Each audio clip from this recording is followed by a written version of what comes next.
everybody. Here we are, Laser Brains. We're here to talk about one of the greatest adventure films ever made. I'm your co-host, Mike Allen, as always, joined by Joshua Marvell, and that's right, we are going to be talking about Raiders of the Lost Ark. That's right. Oh, what do we got here? Oh, nice. Huh. Okay, and as always, we're joined by Meteor co-owner Champ Ian. Hi.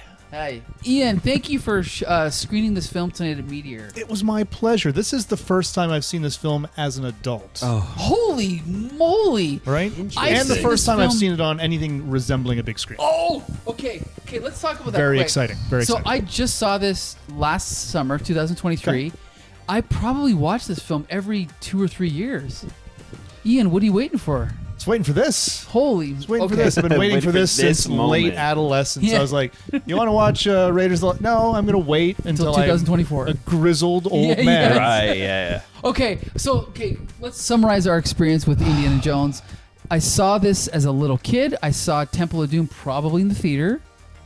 And then I grew up for 5 years knowing there was only 2 Indiana Jones films. Mm-hmm. And then Last Crusade came out, but it came out at the same month as Batman, so I did not see it in the theater. Oh, but then I remember when I was in my teens, they released Indiana Jones on VHS, and I was the first one in line to buy them all. And I tried to force my friends to watch them. They didn't give a shit. No matter what they say, they're like, what is boring Indiana Jones movie? But anyway, I'm a lifelong fan. Probably my second favorite trilogy after Star Wars. Josh, what's your experience? I watched these as a kid with my grandpa for the first time on VHS. And I immediately fell in love with them. So I feel like I've always kind of had Indiana Jones. Yep. A part of my life. Like, it's just always been there. I loved it as a kid. Mm-hmm. I still love it now. Every time I watch it, it does feel like you were saying, like right when it finished, it feels like it gets better and better every time. And I don't know how, when I've seen it this many times, it's still like, yeah, it's fantastic. Nearly flawless. Yeah. Ian? It is nearly flawless. It is the quintessential adventure film. Yes. It has so many films riff on it. You can't, even if you've never seen it before, you've seen a lot of it. Mm-hmm. There are so many references to it in popular culture. Yeah. Some comedic, some dramatic. It's a cultural touchstone. And the thing is again, we refuse to do research on this, but we're just going to do kind of just from memory, give you a little capsule summary. This is George Lucas producing. George Lucas's idea. He wrote the story with Philip Kaufman, who I actually don't know who that is, to be honest. But the screenplay was written by Lawrence Kasdan, who then, I don't remember if this was before Empire or after, but he also 81, So after. He wrote Empire first, then this. Lawrence Kasdan also wrote Force Awakens, by the way. But anyway, so yeah, again, lightning in a bottle. Steven Spielberg, I think we take it for granted. We grow up thinking this is an Indiana Jones film, but it's a Steven Spielberg film. He directed it. But I didn't know until recently he was coming off of a failure, 1941, which was a comedy he did that no one ever talks about. It was a failed movie where there was a brief, this is probably the only time in his career, where he was not a hot commodity in Hollywood, and he had to kind of regain his reputation. And so George Lucas hired him to do this movie, and he said, listen, just get it in on time and get it in under budget. And he did. So when you watch this movie, not only is it one of his best films, but he's fighting for his life in this movie. And I think you can see it. I think it's like I said, I think the reason it gets better every time you watch it is because of Steven Spielberg's directing, because I'm noticing new things every single time I watch it.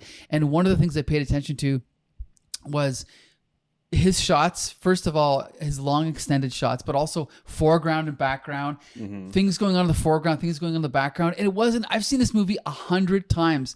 I never noticed when Indiana Jones, for example, when he goes into the cafe after the monkey has betrayed him, the monkey grabs his gun.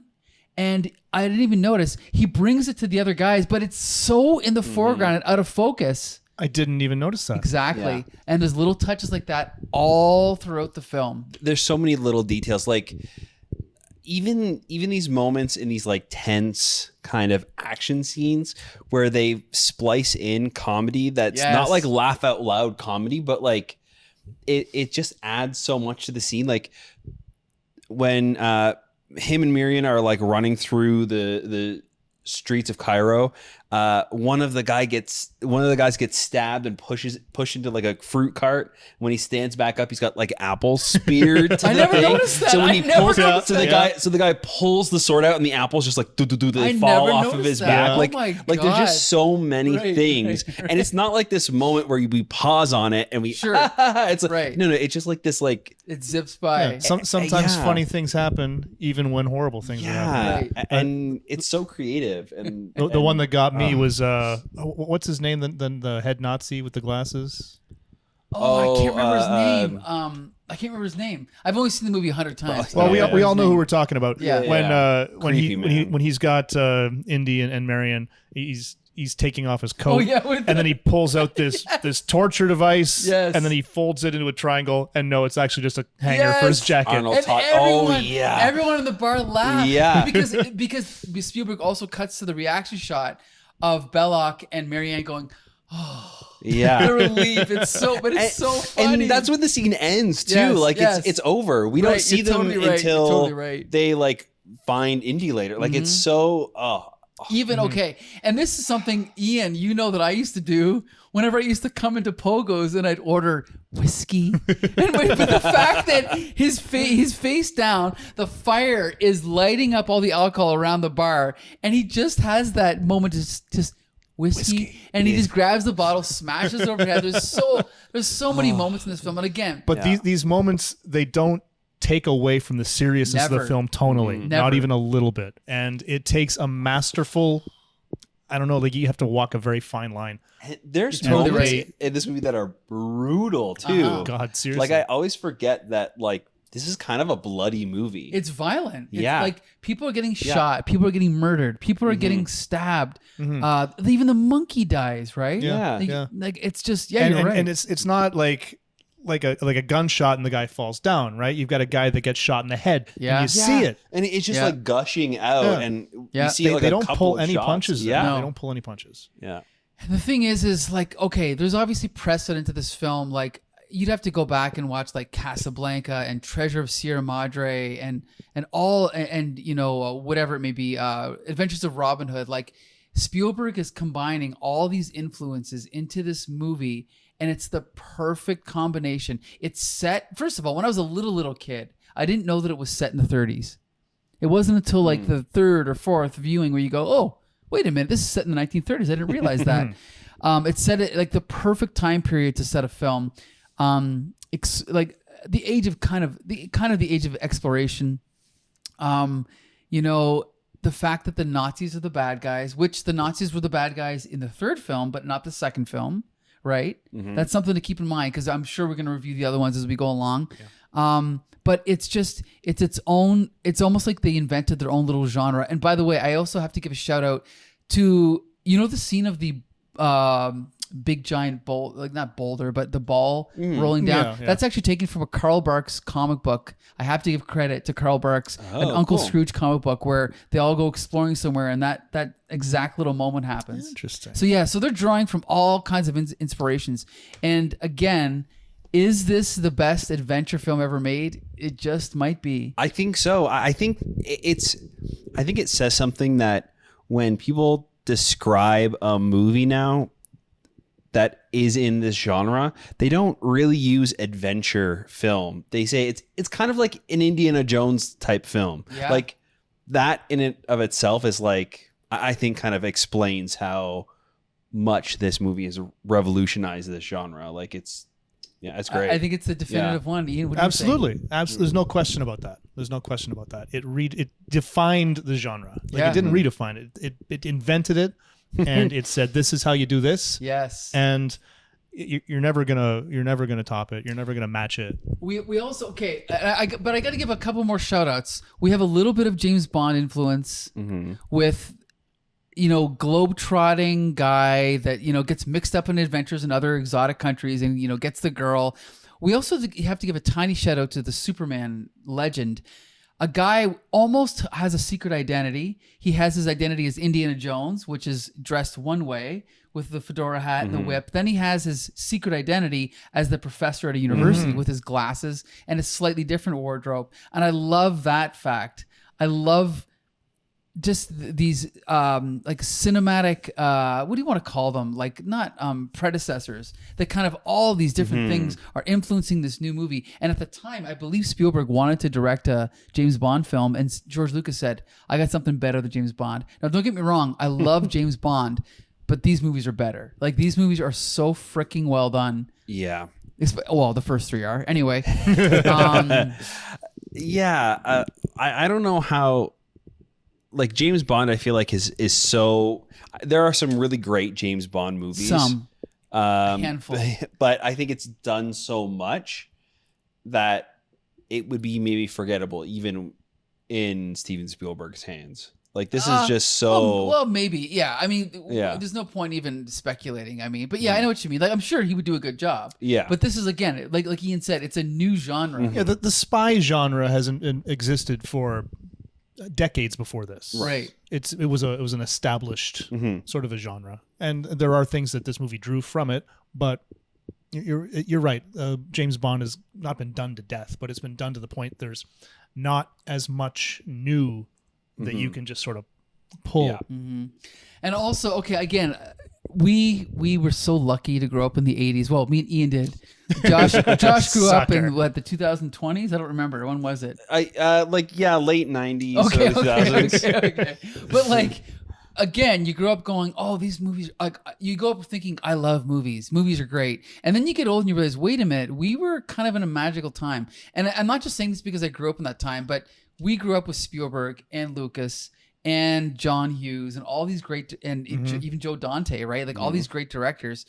And they were kind of doing a little bit of throwback to the golden age of Hollywood, but also this new, I mean, the special effects were so good. It was before CGI. Sorry, Josh.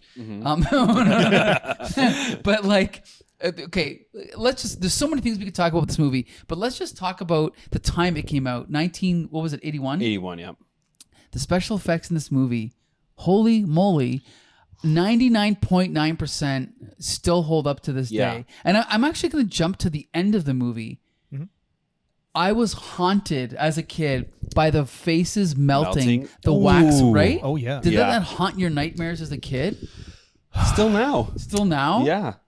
I saw this movie when I was very young. Didn't see it again until now. And that scene just, it flipped a switch. Like, oh, shit. Here we go. I remember this. I remember this. There's something visceral, particularly with the head Nazi guy again. Yes. When he melted, and he has such a creepy, distinctive face to begin with, and now it's a creepy, distinctive melting face as he's screaming. It is chilling. It is chilling. As it should be, though. I mean, that's the purpose of a horrific image. They are the bad guys. It's okay, As a kid, it didn't negatively affect me. It just haunted my dreams, which is a good thing. When I was a kid, I would watch this scene through my hands. Yeah. Like, I would kind of like peek at it. scary. It's terrifying. But it's also too scary, but in a way that, like, you can still show it to a kid. Yes, of course. And I don't understand what about what we saw tonight is fundamentally different from like a slasher movie where someone has spent an equal amount of work on prosthesis and makeup and that sort of thing to make something super scary. Like, what's the difference there? I think maybe it's the payoff of these villains and these Nazis getting their comeuppance. Yes. Yeah, and I think that it's by their own hands. I think that kind of like to die and they do it themselves. Yeah. It's not one of the characters you're following along as a protagonist. That's a good point. I think it kind of helps, but it is still like. Also, the ghosts flying around that come right up to the camera and then change into like a decaying ghost. Again, as a kid, those scared the shit out of me. And we have to point out it's ILM. George Lucas reinvented special effects and he reinvented sound. And he reinvented editing and everything else and cinematography. But like, those ghosts scared the shit out of me. And it's the same style of ghost that was used in Poltergeist, right? Like, those ghosts haunted me as a kid. I didn't remember that from when I was a kid. Okay. Yeah. So when I saw this again, I must have blocked that out. Sure. Because it creeped me out today. I was like, right. When the ghost flies up initially and it's like a beautiful face and then. Yes. Exactly. gave me goosebumps. 100%. Oh boy. Okay, so like I don't even know. Okay, let's just go back. Okay, I'm gonna go back to the beginning of the movie for a second. Okay. Okay. Yeah. Because when I rewatched it as a kid, as a teen, I saw it as a kid a million times. Then I watched it as a teen, and that's when I started to notice. Wait a minute, there's something extra going on here. The fact that the first 5 minutes of the film, Spielberg does not show Indiana Jones' face. It's the back of him. It's the back of him. It's the back of him. And not until the one guy reaches for his gun and he cocks it, we see Indiana Jones' face look back, and then he grabs the whip and he snaps it, and then he steps into the light. That is a classic Golden Age Hollywood technique. It's almost like it's melodramatic, but it fits. The lighting and the music by John Williams, my God, it's a magic spell. And you never even like now, it's 40 years later, you don't question it. You just everyone in the room, people aged from our age down to 30 years younger, are all just buying it, right? It all adds up. What do you think? Yeah, it is this kind of combination. I think it definitely helps that the person that we're revealing is Harrison Ford. Yeah, because he's come off of Star Wars now. He's kind of become this household name. Everybody loves him. And then It was almost Tom Selleck. Interesting. Yeah, he was. I'm glad it wasn't. Sure, he's fine, but yeah. It's fantastic. It's the whole beginning of the movie is like perfect. There's so many little things, like the dart hits the tree, and then we don't see his face. We just see his hand grab it and go like this and then drop it. It's just so casually. Then the other two run up frantically and then they grab it and they spit, and just it's what does he say? It's Alfred Molina. Yeah, he said something like, "Oh, it's 3 days or something." 3 days. And that shows that he knows he's dealt with it before. Yeah, if they knew we were here, we'd be dead already. Yeah, that's great writing right there. And then oh my God! Then again, we're talking about inventing a new genre. Then they go into the room and all those little traps. But again, Indiana Jones is so not street smart, but he's been through this a million times. So he's like, stay out of the light. And then he puts his thing up, and then it gets stabbed with all the... Oh, no, wait, is that the same moment? No, first it's the thing through the head. First it's the thing through the skeleton that you see. Yeah. Well, I don't remember when it is. Oh, no, it's then the thing on the floor. Yeah. And he puts his thing down, and everyone in the room laughs, because even though he just almost died, he's so casual about it that it's fucking funny, right? Even the setup of like him grabbing the dirt before going in. He's just talking as he's doing it. I know. And then like I don't know if it's the writing or if it's the direction or if it's Harrison, but like even him standing there and like he like scratches his face. And then he like grabs the sand, he reaches in and he takes some sand out and then ties it again. It's like, I don't know. It's like this, it's these little things that make this character feel so real. And like, it feels like this is like an actual real moment and not just like this, he grabs it, swap. Like you have time to like breathe and be in this moment with the characters in this very intense scene, like this action scene. Can I take a moment from this review to talk about how much I hate Brendan Fraser? And the reason I say that is because he did a movie called The Mummy, which is a fairly decent ripoff of Indiana Jones. But in that movie, Brendan Fraser doesn't really falter. And he's cocky and he's arrogant. And he doesn't ever do any of those things that Harrison Ford does. He doesn't ever show the world weariness and the street smarts that are then followed up by realizing he's in over his head and he's about to die, but then also added with the humor and with the self-deprecating, and he doesn't have any of that. I just wanted to point that out. And that's also why this movie is so great, because he saves it all for Looney Tunes back in action. Yeah, okay. But like Harrison Ford is like, he's a little bit cocky, but then 2 seconds later he's almost killed, right? And then he's running towards the plane. Yeah. And then we get this great so even good. that has like a great moment where like he's fishing. Yeah. And then he sees him and he's got the fish. He's like, doesn't know what to do. Like it's just there's that comes on the heels of Indy God. jumping onto a vine, and you see him swinging towards you. You think he's going to make it to the plane, but He no, just- he Yes, lands like yes. 5 feet in the water. He Yes. still has 50 feet to swim. Yes. Yeah. And by the way, I gotta point out one thing. That is the one shot of the whole film that doesn't quite add up to me. We see Indiana Jones running. We hear him shouting at the guy. The guy hears him. The guy is like fishing. But then we cut back to Indy, and he's still like 50 feet away and behind trees. There's this one shot that they put in that maybe they could have taken out because it doesn't quite add up geographically. It's almost like they should have shown the point of view of the guy fishing to hear him. Oh, he's 100 feet away. Now he's 80 feet away. But it made it seem like he was right there, but then he wasn't right there. Did you guys notice that? No. No, I Okay. didn't either. It's a minor quibble. let that That's why one it's slide, I 9.9. think. There was actually one moment though in this movie that I felt, this viewing that felt a little off, and it was. I hope I know what it is. I'm going to guess. Go ahead. Oh, go guess. Is it when they're opening up the Covenant and it's all blue screen? Blue screen? No. Okay. It's like actually a story point, like part of the script that feels off, and it's when they're getting away on the ship, and then the submarine shows up, and then all of a sudden he's just like on the sub. Oh, you mean he And goes then underwater for 3 days? That's what I mean. Yeah. I was just like, I was like, it doesn't make okay. any sense. I know. And then all of a sudden People- he's just like back on land or I whatever. know. I was like, Well, I feel like something is a little bit is missing, yeah. but it's like the I only assume part that of he the got movie. onto the submarine somehow. And somehow snuck in. Somehow snuck in. And he's not.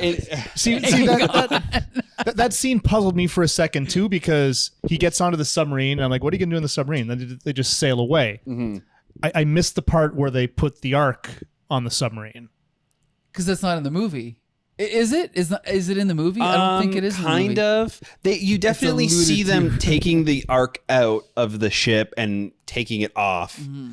I don't know. I didn't hate even like we don't see them put it in the sub. We know that they're taking Yeah, it I out, know. right? Just like- it took me 5 seconds to Yeah. figure that out. Right? But- Like, now they're here with they must have put it on when I wasn't. Yeah. paying Here's the attention. thing: like we could practically do a like a DVD commentary of this film, but let's just keep going because there's so many things I want to talk about. We kind of talked about him back at the university. Now he's teaching. Now he's in his secret identity of his, Dr. Jones. The great moment of the girl with her eyelids that written on it that say "Love You," which, by the way, was not thought of by Lucas or Spielberg. It was, I believe, the cinematographer or somebody on set had that idea. And they just put it in there. And again, this is why these legacy sequels we have now are all shit. And they'll never measure up to these old films because this is just a bunch of guys in their 20s and 30s going, how about this? How about this? How about this? And everything worked. And everything was magic and everything was spontaneous. You can't recreate that, right? You can't. Anyway, that's another story. But okay, then they have the two guys come in. And Lucas talked about this. He's talking about exposition. He's like, oh, every film has a scene of exposition and, you've got to find a way to kind of hide it. Is this not the best example of this where you have these two guys come in and then you have them not quite understand what they're involved in so that Indiana Jones can explain it to them. What, you guys didn't go to Sunday school? Well, the Ark, and then he explains it to them, which is the audience. And then when the guys go, oh, well, what do you mean? What is this? And then they ask, oh, what is this thing you're talking about? And he walks over to the chalkboard and flips it over, and it's so beautifully done because now we understand. And he's just so casual about it. And when they say, well, obviously we came to the right place. You're an expert. Well, I'm not the real expert. It's what's his name? Ravenwood. Yeah. I don't remember his name, but it's all disguised. Abner. Yeah, Ravenwood. Abner. Yeah. It's all disguised by these characters, and you'll notice that the one guy interrupts the other guy, and it's kind of like a little comedic moment. And Marcus Brody also tries to talk a couple times, Right, and he gets interrupted by Indiana Jones, Yeah. and it's like a running little gag. But again, Spielberg with his camera, puts it right here so that the book is in the foreground from the opening shot, and then when he just before Indiana Jones shows them the picture, you see like the and he flips it open, and then we see the picture, and John Williams music comes in, like oh no, scared, oh my god, what's gonna happen? It's so good, right? It's beautiful, and I love it. It's perfect. It's fantastic. Yes, and then right from this, we get a small little moment of him in his house preparing to leave, and then we go right into the bar scene. Okay, is before we skip, wait, I gotta say, okay, did you notice the entire scene at the house is exactly one, actually two shots? Oh, really? Is it two? Marcus Brody walks in. I don't think it cuts for like 2 or 3 minutes. They're talking, and then Marcus Brody is kind of talking about, oh, maybe man was not meant to see the Ark or whatever, and then Indiana Jones says, "Oh, come on! You're trying to sound like my mother. You're talking about hocus pocus." And then it cuts to a shot of the gun, and he goes, "You know how careful I am." And the camera follows the gun as it falls into the suitcase, which is literally the Chekhov gun. Like, we're gonna set it up in Act 1, and we're gonna use it in Act 3. It's beautiful. That's directing right there. It's great. Then we go into the bar scene. Yes, it's. Oh, I love it. So we see her sitting down at the table doing the like shots. drinking contest. Yes. And it's so good. It not only is it a great like setup for this character, kind of describing who she is, but it comes up again. It foreshadows the other later scene. Yes. on, and it's so well done. I love her relationship with Indy. This fight in the bar scene, once they kind of have their thing, Indy leaves, and then the Nazis show up. Wait, yeah, but don't go. But I just gotta say, first of all, we have another classic Hollywood thing where she's doing her work, and then we see just the silhouette of Indiana Jones on the wall. Then he comes in. Then they have a conversation. Then he leaves, and then she pulls out the thing. Beautiful moment where the camera is right in front of that candle, and the candle, and you notice the candle. It like flutters because oh no, that's like a little foreshadowing of what's happening because they're coming in, right? Then they come in and we have that incredible scene, like the shootout, the fight. It's beautiful. It's perfect. Yeah. Ian, what do you think?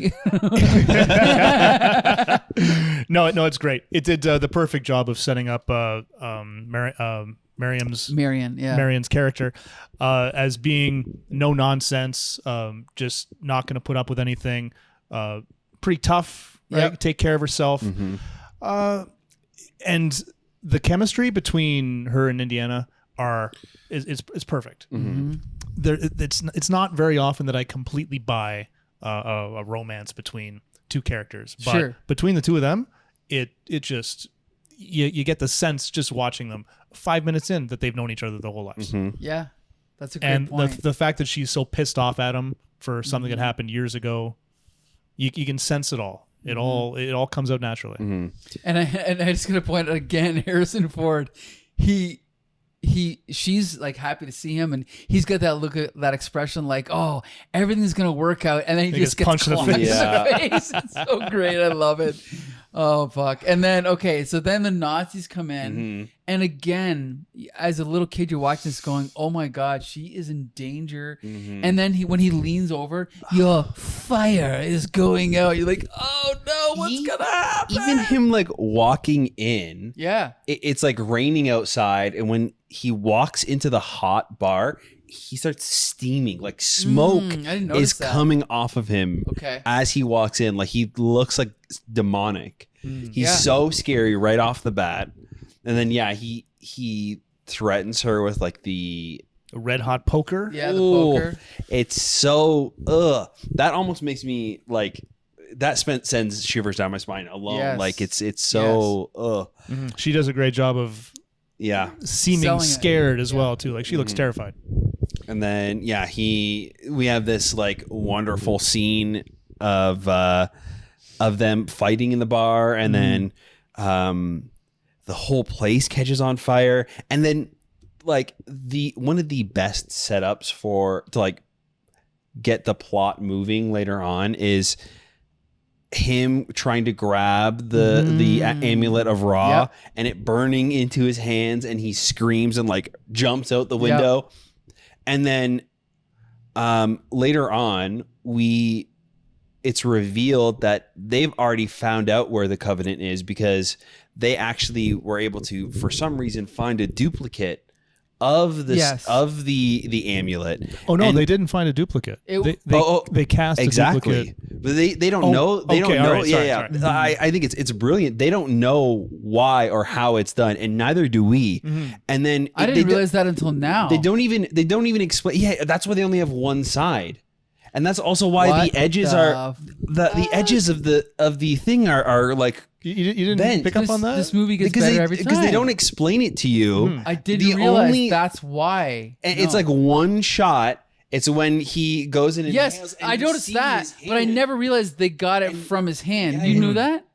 Well, I mean, I picked up on it watching it. Oh, They told us. I've seen it 150 times. I never realized they that's didn't so spell it out. Really? That's what makes it brilliant, because they didn't. Because they Wow. don't, and you don't realize it till like a couple of scenes later. Yes. Like it's not like it's revealed. Like Sure. Yeah, oh my you're god! right. Yes. Like it's just like. And there is some head scratching before you see this. Like, they found another one. Like, what Yeah. what Doesn't is make any this? sense. How it's only got one side. It's jagged edges. What? I don't understand. I never picked up on that. That's brilliant. Yeah, Wow. it's just, okay. Oh. I guess we're gonna have to watch it again. Yes, Yeah. we will. I'm sure there's more that we'll discover when we watch it again. But okay, so after that, okay, we're gonna do the whole movie. So what happens after that? What happens? Oh, so then he goes to Egypt, or is it Egypt? Yeah. Yeah, it's Egypt. Then we meet. What's his name? John Rhys Davies. Yeah. We should know this. We've seen it 150 times. I've only seen it 2 times. This is not your second time. Are you serious? Probably. Yeah. 2? Oh my god. Sala. Sala, such a great actor, such a great character. Like, what can I say about him? He's perfect. That's it. He's perfect. He's great. And then we get into the whole, like, again, this is where it becomes like Indiana Jones, where now he's immersing himself into the local, culture, but they already kind of know him, and they're already kind of loyal to him, which is an interesting little thing, right? This is the one little tiny moment in the film where it's like, oh yeah, George Lucas wrote this. The monkey is intelligent, and the monkey befriends Karen Allen and then betrays them and sneaks off to the guy with the eye patch and tells him what's going on. And then he goes back to the Nazis. And then this is the one thing that's weird, is then the monkey comes back and they have the whole little adventure. But then after the monkey betrays them, Indiana Jones is still friends with the monkey because the monkey doesn't realize the monkey betrayed them, I think, right? I also don't think that he realizes that the monkey betrayed them. You mean, that's what I just said. Oh yeah, Indy. Yeah, Indy doesn't. Sorry. Oh, okay. Sorry. I thought you meant the monkey. I was like, the monkey doesn't realize what he did. No, Indiana Jones does not realize. Yeah. Yes, okay, that's what I mean. Yeah. So that's just like a weird little thing because he is an animal, right? And he can't speak English. Yeah, I assume he was trained by the guy with the eye patch, right? It's interesting. Yeah. Although he does steal his gun away from him and bring him to the bad guy, so I don't know why he's. I can't remember the order, but that's kind of interesting. Yeah, monkey dies anyway. Yeah. First of all, there's a moment where the monkey is with Indiana Jones, and then he sees the guy, and then the guy motions to him, and you hear, "Oh!" And it's like, that George Lucas is like, "We're gonna put this. This is great, right? Okay, fine, George, we'll give you that." But then, but then the date scene is so fucking good. Yeah, they set up the poison, right? Yeah, it's so brilliant. This scene where they're just talking, like, exposition now at this point is intense because all of a sudden, while we're figuring out what's going on, he might eat this. Yes, this Hitchcock, poison date right there. Yes, and he like there's even a moment where he goes, wait. Yes, and then it doesn't have anything to do with the date. It's about this, like the inscription. Yes. Like, it's so great. It's wonderful. But that's what makes the exposition work, and that's what's so brilliant about it. The date scene on its own doesn't do anything, right? The fact won't he eat the date on its own, nothing. The exposition scene on its own, it's going to be boring. You're just going to sit there. Oh, they're just talking in a room.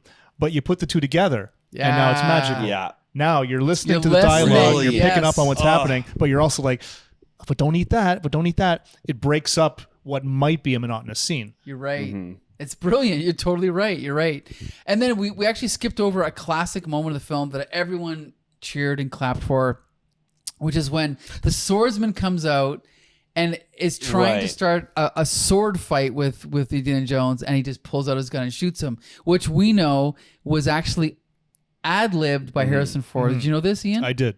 Yes, because he was sick that day. Everybody right? was. Everybody was apparently, sick. Yeah. And he just didn't like want to everybody do the had scene. food poisoning or something. But and they, now it's a defining scene for Indiana Jones, right? Like there's so many things that define Indiana Jones. That's one of them. The other one is when he's like, okay, you go here and you do this, and I'm going to go here and I'm going to do this. Well, how are you going to do it? I don't know. I'm making it up as I go along. Like that's Indiana Jones right there. Oh yeah. He's right. Another thing, this is kind of like skipping ahead a little bit, but when Marion is captured and he goes and he's saving her in the tent, and then as he's kind of like untying her, he realizes that if she goes missing, they're gonna know that he's there, so he has to just tie her back up and leave. Like, and she's like, no, she's screaming at him. It's brilliant. You're so right. Yes. good. Like I can't think of anything else that would do that scene like that. Like I've never seen. Yes. I don't think I've ever seen that ever again. Like it's You're just totally so right.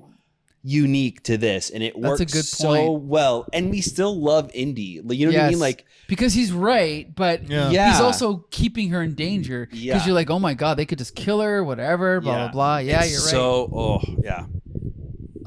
Okay, so then Marion dies. And then then they have the great scene where again, like the kids all protect him. That's great. And then what happens? Then what happens after that? Then he finds out. That's when he finds out that they have a reprint, but they don't have the other side, which says that you need to take two away for the god or whatever. Yes. So they actually put it in the wrong spot. So they're going to go to the dig site and kind of intercept and figure out where the real place is. And so I love that's it where how they kind of infiltrate the dig site, and no one really knows who they are. They go into the thing, which is great. That scene where he takes the staff, puts the thing on and sticks it in the ground is beautiful. I love it. It's perfect. It's another one of those iconic scenes that's been riffed on by however many TV shows and movies and popular culture. It's and such an interesting way to find where you're going. Right. Oh yeah. Right. And by the way, we have to point out that there is a theory that Indiana Jones does not affect the plot in this movie, and it was first perpetrated by, I believe, the Big Bang Theory TV show, and it's bullshit because Indiana Jones. Do you know about this theory? There's this hot take that says that Indiana Jones does not affect the plot of this film. Well, that's where he literally changes the course of the film because he knows he's the one that discovers where the Ark of Covenant is. So he turns the film completely into a different direction. How could anyone possibly argue that he doesn't? Well, because the film? Big Bang Theory is a piece of shit. I mean, I've never TV watched show. an episode of the Big Bang Theory. Right. Even the ending, like the Nazis would still bring the Covenant to the place, open it up, and all die. So I guess in that sense, it doesn't matter if Indiana Jones is there or not. But then, somebody else would have gotten their hands on the Covenant by the end of the movie, right? Well, I think the fact that him and Karen Allen survive is a testament to the difference between them and the Nazis. They survive. They rescue the you even Ark and see bring the it back ghosts like circling them and looking at them, and then they leave. Yes, exactly. But okay, and you can kind of tell that the Covenant kind of has like sentience a little bit, and I'm assuming that it's like God or whatever kind of like acting through this 100%. Like we have this moment where we see the Covenant in the crate, and then the rats the rats are kind of like screaming. Oh, well, and then Steven Spielberg is Jewish. We have to point that out. Yeah, exactly. There's definitely some subtext there. There's no doubt. Yeah. But anyway, let's get back to the plot of this movie. Okay, so then he finds out where it is. They do the dig site. I love it. Yes. Oh, okay. The only scene in the movie that looks a little bit phony is when it's nighttime and they're digging, and I don't know if you noticed the green this, screen, and it's like clearly green sky. screened, night sky. They're on a set. They're digging. It's not bad. I don't hate it. It looks fine. It looks but fine. It's just not. You can tell now, right? Yeah. Like, would you have known 20, 30 years Probably ago? not. Is this a green screen? No. Like, we see this now because it's decades later. Yeah. And they have refined special effects. And we've seen movies where there have been green screen. So we know how to recognize it. Otherwise, I think it looks fine. If you don't know what a green screen looks like, it just looks like a very, very dramatic night sky. Sure. And I think it worked. Okay. So then, he discovers the Covenant or the Ark. I mean, but then in the pit of snakes. Yeah, but then the Nazis find him. They lock him in the pit of snakes. That's a classic scene right there. He figures out a way to get out by smashing the statues to the wall. Yeah. Then they get out. Then it's daytime. Then he fights the big muscle man in front of the airplane. That's another great action scene. Oh yeah. Where another violent scene where the muscle man gets chopped to pieces and by parodied a lot and used in other movies like that. Yeah. Great scene. Okay, then he escapes. Oh, then we have, I forgot, the greatest action scene in cinematic history where the car chase. Holy shit. Again, you're watching this movie going like, what? It's nonstop. It's like all of a sudden we're in a Mad Max film. It's just chasing, right? And it's like back and forth and back and forth. And I have to point out that I only learned this recently, that the famous scene where he drops down in front of the car and then moves himself. Not only is it taken from a John Ford Western, I don't remember if it was Fort Apache or She Wore a Yellow Ribbon, but the stuntman on the crew said to Spielberg and Lucas, listen, I know I can do the stunt, and it was in this movie, but I want to do it. Spielberg, I just saw an interview with Spielberg where he said a script is like an organic thing. You have to kind of like take the input from the crew and the cast and the actors. And this is an example. The stuntman came up with the idea, and it's brilliant. You're watching this movie 40 years later going, how the fuck did they do this? That's so interesting, because even like what I was saying before, these like small moments, he gets shot in the arm and it sprays everywhere. The guy's like punching his wound and then throws him through the window. He's hanging off and he's holding onto like the hood ornament. Yes. And it goes like it's like, again, it's not just this moment where he like slides off and now he's on the front. Like we have like a beat where he's like holding on and it slowly bends, and then he's grabbing onto the grill and we see like the pieces of the grill are falling off. Like he's fighting for his life before this crazy move that he makes. So it's and interesting. Never for a moment do you not believe it. It's all real. Yes. That was not in the script, the going underneath, because all of that just feels like it's built up to that moment. I only know that the moment of him holding on to the bottom was thought of by the stuntman. But that's what I mean. Like it's just it's crazy that all of these moments leading up to it fit perfectly with that moment of him going underneath. Like it's just unscripted moment. Yeah. And it's also like it's wonderful to see that ego didn't get in the way of this sort of thing, right? You got some schlub on your crew that says, boom mic operator, hey, I got this idea, and you're not telling fuck off. Yeah, right? exactly. Get back over there and hold the boom mic. Right. I don't know. They're listening to him. They're saying, well, what do you got? And if it's a good idea, they use it. And that's wonderful to know that everyone had some input there. Yeah. Right. And then after that is it the submarine? Yes. So they get it. They get the Covenant. They go on the ship. Yeah. Okay. Then we get possibly the funniest moment in the whole movie when Karen Allen is looking in the mirror and she grabs the mirror and flips it, and it cuts to an extreme wide shot of the submarine. And you're and everyone in the bar screams laughing, and then it cuts back and Karen Allen, did you say something? Or whatever she says. It's so well done, right? And then it's followed up by like one of the best romantic scenes in any movie. And it kind of feels like on paper it would be very corny and cheesy, but On paper, it probably is. Yeah. But Harrison Ford sells it. Yes. These two people, these characters sell it. Their relationship ahead of this too play into this. Like it's so great. And yeah, Harrison Ford like pointing here. Elbow. That's fine. Here. And like you can kind of see he's him, like, he's him like pissed off and softening up, and he's still trying to be like it's so and the fact that he falls asleep is pure Indiana Jones again. Yeah. So good. So good. Oh. And then then we have another great moment where then the Nazis find the boat, they board the boat, and then the head of the boat is like, "Oh, Indiana Jones is dead. I killed him." And then we cut to a shot of Harrison Ford just looking out. It's so fucking funny, right? Like, and he's right there. He's like right behind everyone. Like right there. That's what I mean. You're right. This movie, it rides the line. It's sometimes it is so funny. And it's like Spielberg is not known for comedy, but he does it very well, right? Especially in this movie, I think. And then he couldn't have done it without Harrison Ford, though. Yeah, of course, could not have done it without Harrison Ford. Yeah, you're right. Yeah, Harrison Ford's a master. Tom Selleck was originally slated for this. None of these comedic beats would have worked. You're totally right. With Tom Selleck. You're totally right. We would have been talking about a completely different movie, one with a lot less magic. Yeah, you're right.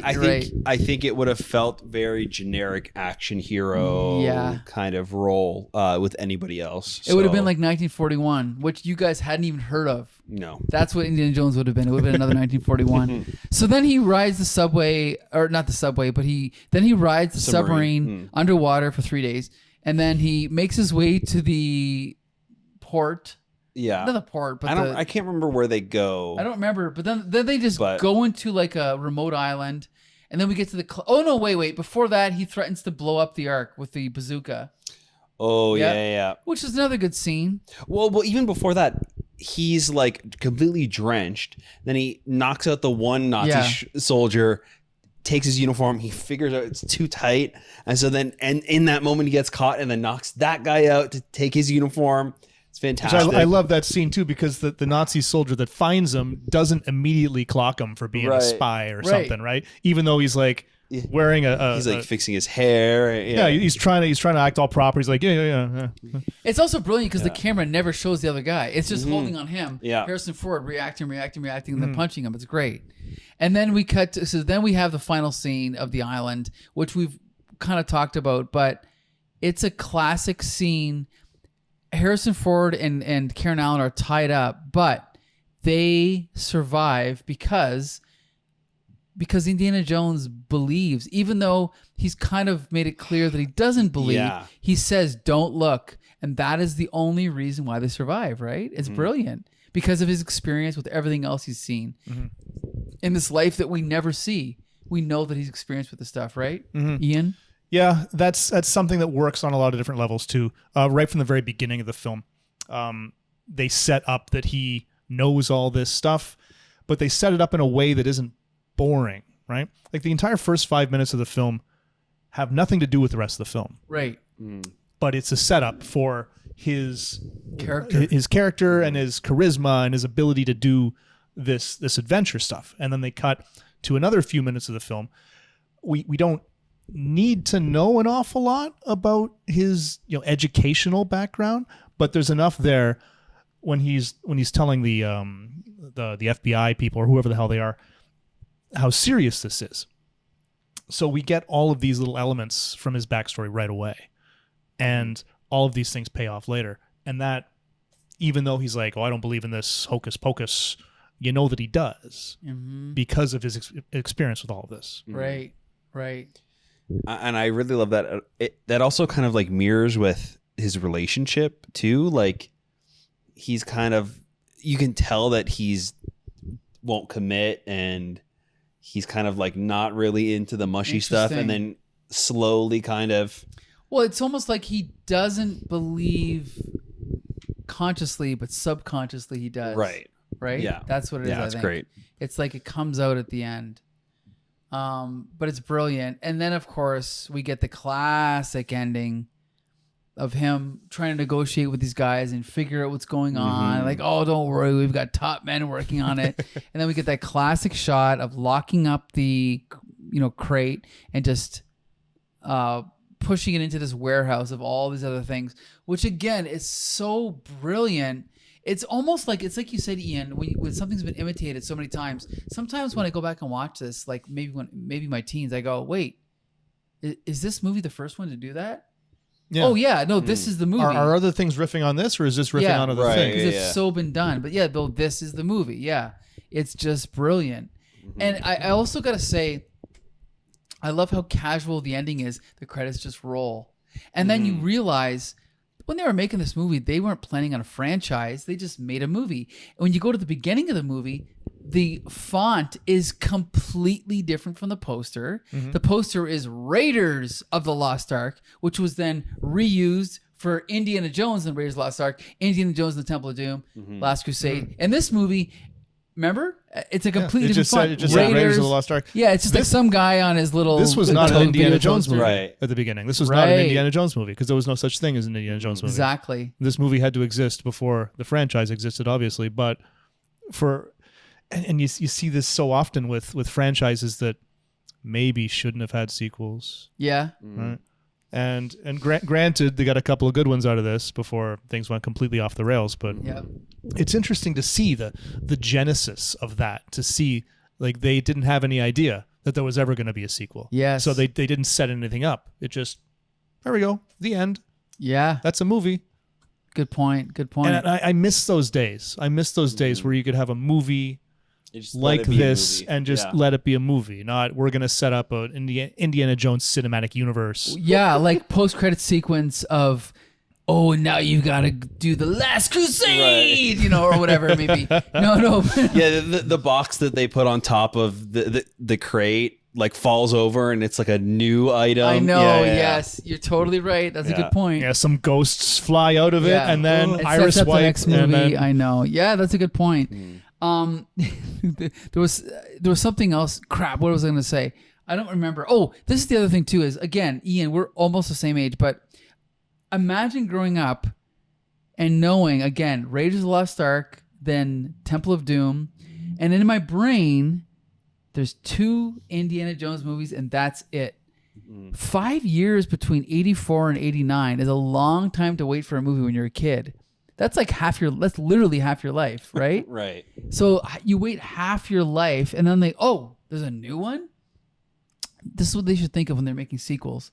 Not to wait too long in between. Even between Batman and Batman Returns was 3 years. That was a lifetime when I was a teenager, right? And it's just I think that's an appropriate time. I think for a 3 sequel. year is good for Star Wars. 5 is too much. 5 is too much. 3 is right around where you want to be. Mm-hmm. But you don't want to be like, I really enjoyed Back to the Future when I was a kid. That came out in 1985. Then the second one came out in 89. That's 4 years. And then the third one came out like the next day. Yeah, 6 months later. It was ridiculous. It was ridiculous. It was too soon. Yep. Because they were filmed back to back. That was like one of the first films filmed back to back. Yeah. Yeah. It didn't work, in my opinion. Not at all. No, but you gotta leave us wanting it. Yeah, it was just like, again, at least a year, like in between. You gotta wait a year. Yeah. It was just, I'm just saying, it was a unique time. I mean, because I grew up at that exact moment where it was like Raiders, then Temple of Doom, and then a lifetime, and then Last Crusade. It was just no one else could experience that unless you grew up with it. And then 2 lifetimes, and then Crystal Skull. Oh boy, no one gave a shit about that movie, but whatever. Yeah, we'll talk about that in another episode. But I don't know what else to say about this movie. I give it a 9.99 out of 10. It is so good. I can't talk about it other than the 2 hours we just spent talking about it. But it's so freaking good. I love the simplicity of the plot. That's one of the things that really stands out to me. It's a straight line. Yeah. From the very beginning. What do we got to do? We got to find the Ark of the Covenant. What's the movie about? It's about finding the Ark of the Covenant. What happens at the end? They find the Ark of the Covenant. Yeah. Credits roll. You're right. You're and right. it's about everything that happens while they're trying to find the Ark of the Covenant. We don't have a whole bunch of weird B, C, D plots that are filling up time, right? Distracting us from the fact that they don't have enough movie to make a movie. That's a great point. Everything is about what we're supposed to be watching. Everything's about finding the Ark of the Covenant. It's great. Yeah. Yeah, it's masterfully written. and thought out. Like, and that helped in ways when I say like, oh, I was confused for a second because I didn't see them put the Ark on the submarine. Well, it took me 5 seconds to pick up like, oh, okay, that's what happened. Because we're on this line. It's not like we're over here now and I have to figure out what's going on. Even if you miss some pieces, you still know. Yeah. Well, because it is very fast paced. Like I think our friend TJ pointed out, he mentioned another movie and he's like, just like Raiders, it's very, American Werewolf in London. Okay. He said that film is just as fast paced as this. And again, it's a classic 80s film. And there's an art to that, to just like you said, cut out anything that doesn't have to do with the main plot, cut out any scene, doesn't matter how good it is, and just stick with that main line. And they did it.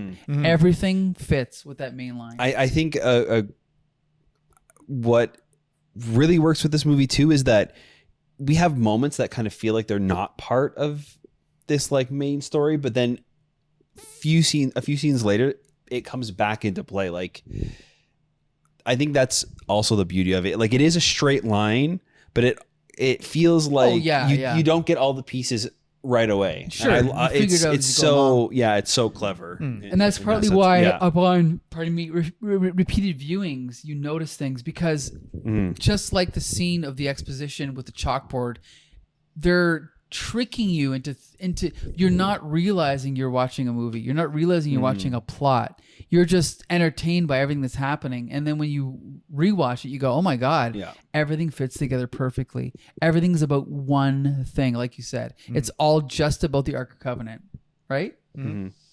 So we usually talk about the actors. We're not going to do that today because they're all perfect. They're all perfect. Hello, Harrison Ford. What else can you say?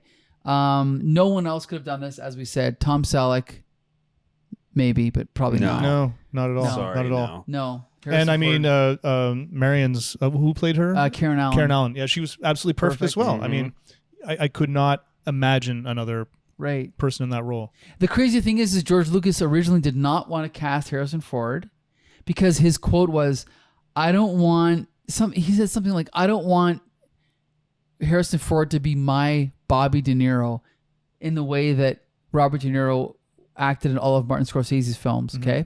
And I'm thinking, why not? Who gives a shit? He didn't even want him as Han Solo. No, he right? didn't. Because he used him in American Graffiti. Right. Oh, I can't have him in 2 movies in a row. Who gives a shit? But he hired him losing his to mind for this one. Then read opposite to cast the other actors and actresses. And he was the best one. Yeah.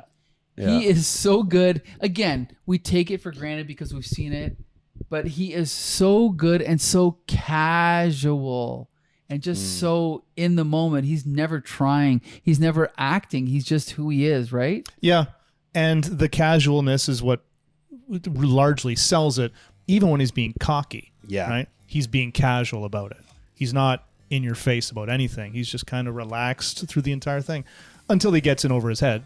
And That's what makes him funny, though. Then he's running for his life. But it's also like he's just like, what the fuck is going on? Right. So many. It's like, I don't know. He's so good at playing this exasperated, slightly annoyed, but okay, I guess I got to solve this problem now. Yes, that's a great point. Because nothing ever goes right for him, despite the fact of his eternal cockiness. He's always being left in holes. That's people true. Pulling the ropes up.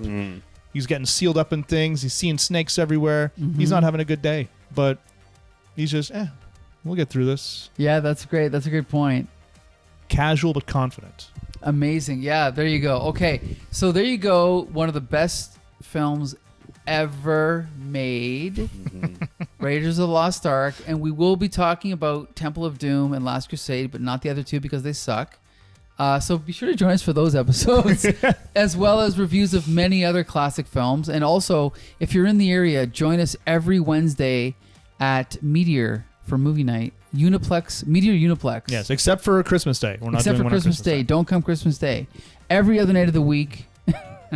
Every other night of the week for a year. Monday, Tuesday, every other night of the Movies year. Every night, but Christmas night.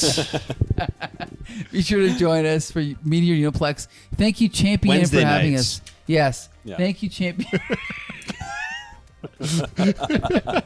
Thank you, JP, for having us. And Josh, tell everybody where you can watch our episodes. You can find all of our stuff over on our website at thecomicbooksyndicate.com. You can also find the video format versions of our episodes on YouTube. So yeah, keep in touch. Let us know what you guys think about the stuff we're talking about. Until the next time. See you later.